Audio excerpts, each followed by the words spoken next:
대표님 안녕하십니까? 네. 경선 끝난 지 일주일이 됐습니다. 그동안 어떻게 보내셨어요? 이재명 후보 당선이 확정됐지만 논란이 있어서 네. 당무위원회를 통해서 의원님들의 중재를 모아 그걸 해결하고 네. 이낙연 후보님 또 승복을 해주고 그래서 네. 원팀이 되는 기초를 만드느라고 시간을 보냈습니다. 역대와 비교했을 때 이번 경선은 어떻습니까? 후보들 간에도 충돌 내지는 서로 갈등이 정도가요? 제일 양호한 상태라고 볼 수 있습니다. 네. 이전 같은 경우는 경선이 중간에 중단되는 경우도 많았고 그렇죠. 잘 수습이 되고 있다고 생각합니다.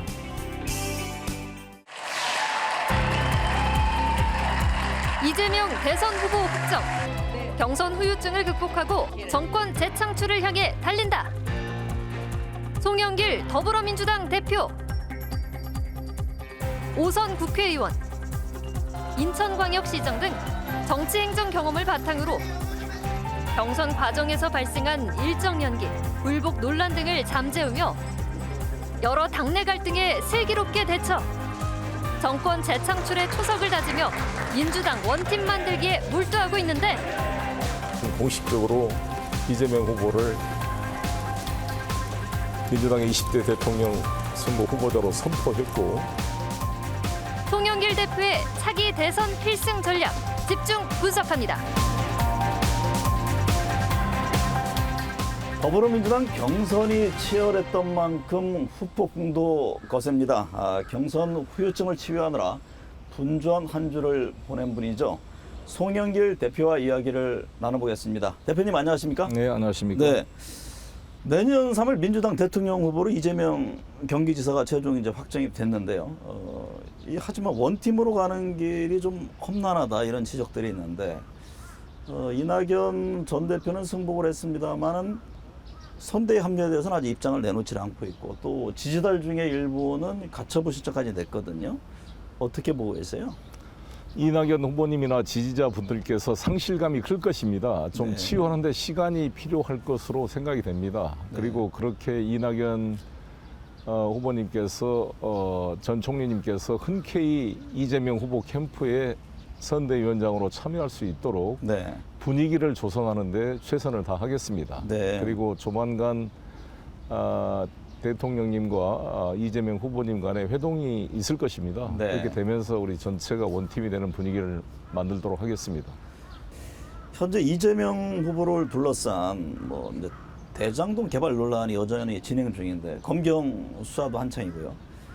이재명 후보는 국정감사장에 나와서 직접 입장을 밝히겠다. 이런 이제 정면 돌파 의지인데 당의 대응도 상당히 중요해 보입니다. 네, 저희 당으로서는 대장동 사건이 오히려 이재명 후보의 행정 능력을 입증하는 계기, 네. 오히려 청렴성을 확인하는 계기로 만들겠다 이런 생각을 가지고 있고 네. 또 후보도 그런 자신감을 가지고 있습니다. 대신 저희가 처음에 안 나갔으면 좋겠다.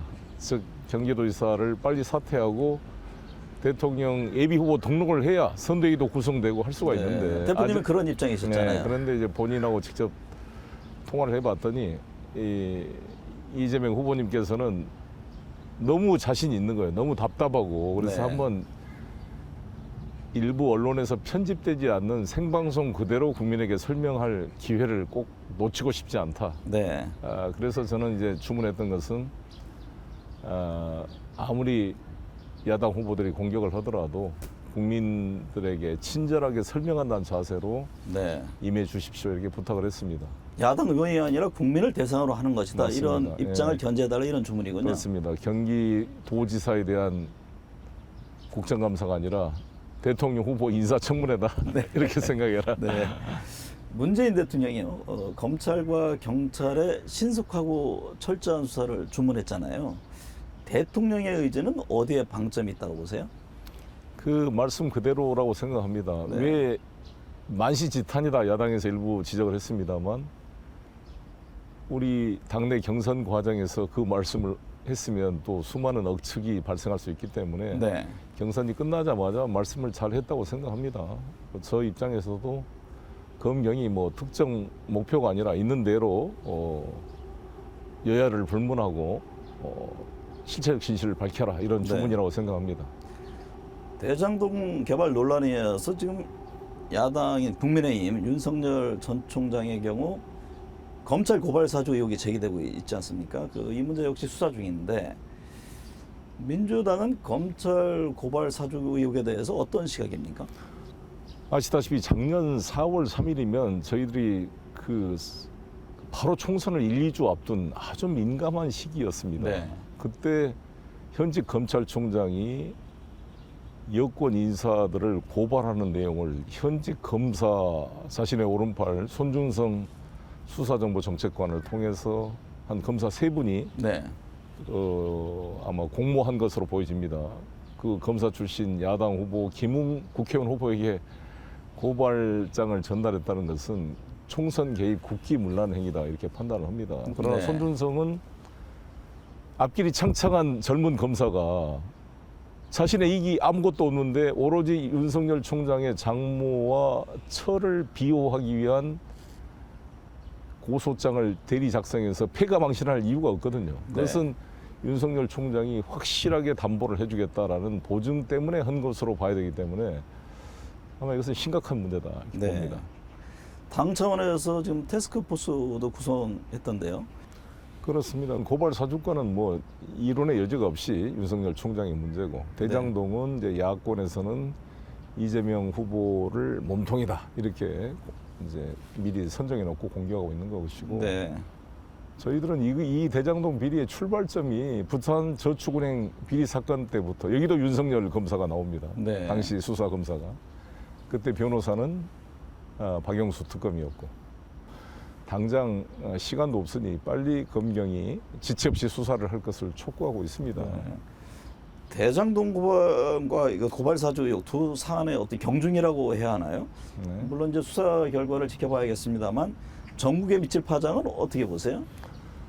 그 결과가 잘 나와서 저희 이재명 후보의 반전의 계기가 될 걸로 저는 확신을 합니다. 네. 왜냐하면 제가 국회의원만 했으면 이렇게 확신을 못 가졌을 거예요. 네. 근데 제가 비슷한 시기에 인천시장을 했기 때문에 그렇죠. 당시 2014년, 15년도의 부동산 실태 경기를 정확히 제가 알고 있습니다. 네.